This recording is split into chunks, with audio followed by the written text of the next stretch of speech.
पत्रकार हमारे साथ ईडी ऑफिस के बाहर दिल्ली से मौजूद है, उनका मैं रुख कर लेती हूं। लेकिन उससे पहले तस्वीरें जो बापू वाटिका रांची से लाइव तस्वीरें निकलकर सामने आ रही हैं, वो भी जरा दर्शकों को हम दिखा देते हैं। और इसमें अगर कुछ गौर करने की बात है तो वो हेमंत सोरेन की बॉडी लैंग्वेज है, उनका पोस्चर है।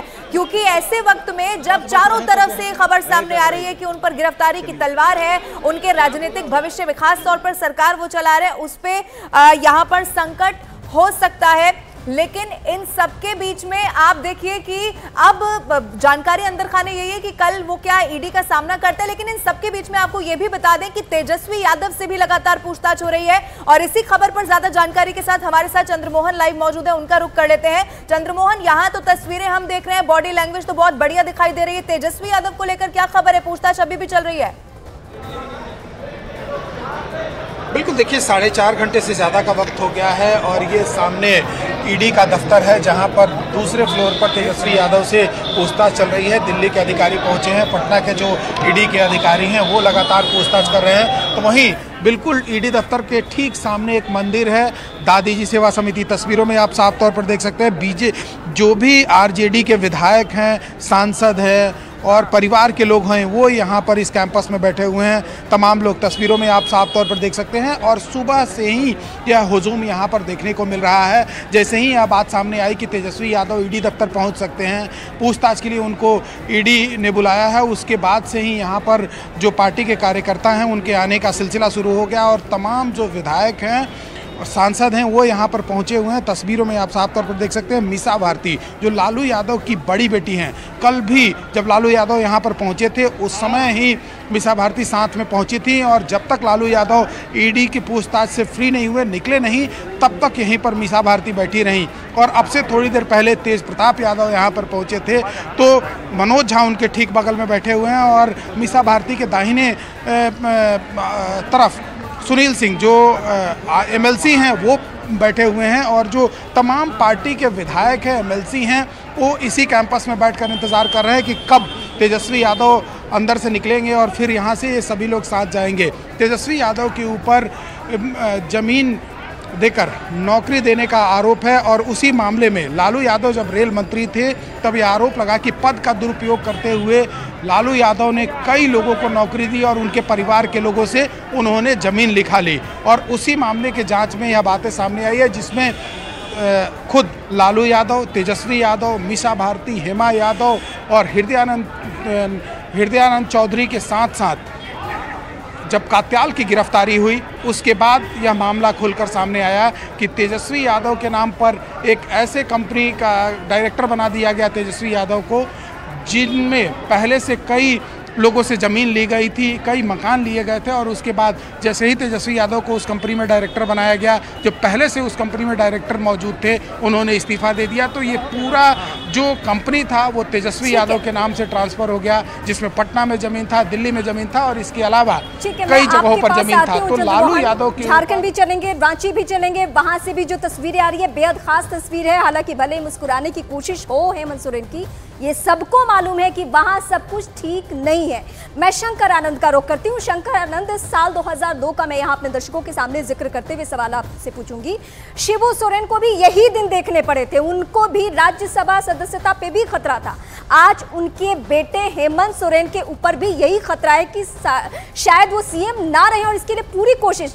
लेकिन ईडी सोर्सेज इस वक्त क्या कह रहे हैं? क्या वाकई वो रांची में जाकर कल पूछताछ करने वाले हैं?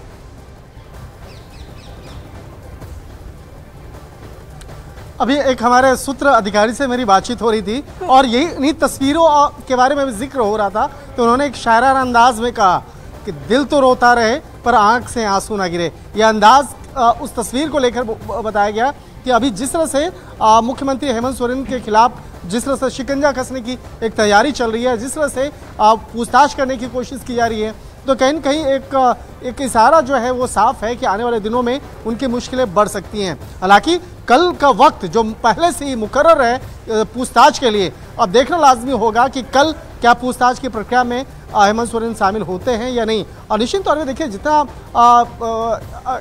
पिछले 3 दिनों के अंदर में जिस तरह से राजनीतिक सरगर्मियों से लेकर जांच एजेंसी की जो सरगर्मियां जिस तरह से बढ़ी हैं, कई मायनों में ये मामला जो है महत्वपूर्ण हो सकता है। और ख़ास तौर पर इस मामले को देखा जाए तो जिस तरह से मुख्यमंत्री के कार में तकरीबन 36 लाख रुपया नगद बरामद हुआ है और इसके साथ ही काफ़ी महत्वपूर्ण दस्तावेज बरामद हुए हैं। तो वो जो दस्तावेज हैं उसके बारे में जल्दी एजेंसी के द्वारा औपचारिक तौर पर पुष्टि की जाएगी कि किस तरह के दस्तावेज बरामद हुए हैं। हालांकि जिस कार में वो पैसे बरामद हुए हैं, जिस कार को जब्त किया गया है जांच एजेंसी के द्वारा, उसके बारे में पता चला है कि उस कार को भी कैश में खरीदा गया था। किसी भगवान दास नाम के एक शख्स है और उनके नाम से वो कार रजिस्टर्ड है, भगवान दास होल्डिंग प्राइवेट लिमिटेड नाम की कंपनी के नाम से।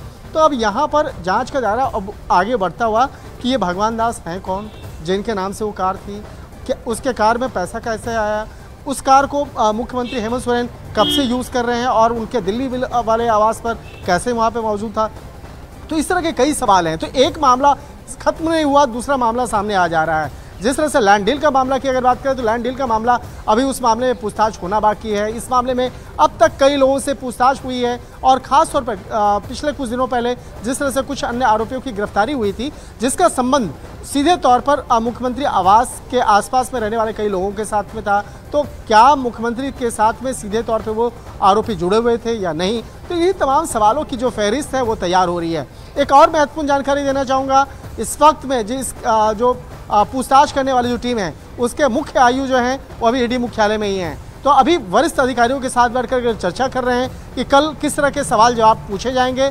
सवालों की जो फहरिस्त है वो इसी ईडी मुख्यालय में तैयार हो रही है और आज देर रात में या कल सुबह जांच अधिकारी वो रांची पहुंचेंगे और उसके बाद तमाम जो पूछताछ की औपचारिकताएं हैं उसको पूरा करेंगे। तो एक तरह से कहा जा सकता है ये मामला बेहद महत्वपूर्ण है जांच एजेंसी के मायने से भी और दूसरे तरफ देखा जाए। मैं आपका रुख करूंगी, दो तस्वीरें इस वक्त हम अपने दर्शकों को दिखाएंगे जहां गठबंधन दल की बैठक हुई और इस बैठक में जो सबसे खास पहलू है जिसका जिक्र आप दर्शकों के सामने मैं बार बार कर रही हूं कि कल्पना सोरेन पहली दफा सीएम हाउस में दिखी है। इससे पहले वो हमेशा दिखती रही है सार्वजनिक मंच से या सरकारी कार्यक्रम से, लेकिन ये पहली दफा हुआ है। दिवाकर, मैं इन्हीं तस्वीरों पे फोकस करूंगी क्योंकि जो इस वक्त हमारे दर्शक जुड़े हैं उन्हें जानना यह है कि झारखंड में आखिर चल क्या रहा है। इस बीच खबरें ये भी झारखंड से मिलने लगी थी कि शिबू सोरेन के पास जाने वाले हैं, यानी गुरुजी के पास जाने वाले हैं हेमंत सोरेन। क्या ऐसी खबरें मिल गई? और क्या कल्पना सोरेन जो सीएम पद को लेकर सारा पैमाना है उसमें फिट बैठती है? क्योंकि झारखंड के पहले मुख्यमंत्री बीजेपी के प्रदेश अध्यक्ष बाबूलाल मरांडी ने संकेत साफ दे दिया है, अगर ये हुआ हम होने नहीं देंगे। देखिए, झारखंड में तो अब तक एक ही मुख्यमंत्री ने अपना कार्यकाल पूरा किया है, वो रहे रघुवर दास। उन्होंने 5 साल का कार्यकाल पूरा किया। झारखंड का जब से गठन हुआ है 2000 से, तब से जो है किसी भी मुख्यमंत्री ने रघुवर दास को छोड़कर किसी भी मुख्यमंत्री ने अपने 5 साल का कार्यकाल पूरा नहीं किया है। और अभी जो हालात बनते जा रहे हैं उसमें ये एक बार फिर उसी तरफ इशारा कर रहे हैं कि क्या हेमंत सोरेन अपने 5 साल का कार्यकाल पूरा कर पाएंगे, क्योंकि अभी फिलहाल 29 दिसंबर को, पिछले 29 दिसंबर को ही 4 साल पूरे हुए हैं।